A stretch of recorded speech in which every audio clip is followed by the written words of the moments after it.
Magandang umaga, ngayon po ay araw ng Huwebes, June 27, 2024. Update po muli sa lagay ng panahon. Patuloy po na minomonitor ng Pag-asa ang isang low pressure area sa Mindanao. Nasa loob po ito ng ating Philippine Area of Responsibility.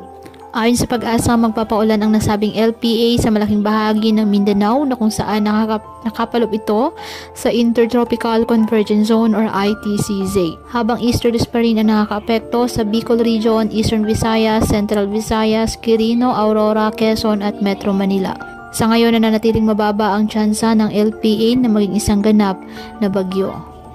Kaya patuloy pa rin po natin na pinag-iingat ang ating mga kababayan sa banta po ng mga posibilidad ng pagbaha at pagguho ng lupa, lalo na kapag may malalakas na ulan. At ugaliin po na magdala palagi ng payong o hatan mo panangga sa ulan sa tuwing lalabas po ng ating mga tahanan. At yan po muna ang update sa lagay ng panahon ngayong araw. Muli patuloy po tayo na mag-ingat at palaging tandaan, God loves you. Stay safe and God bless.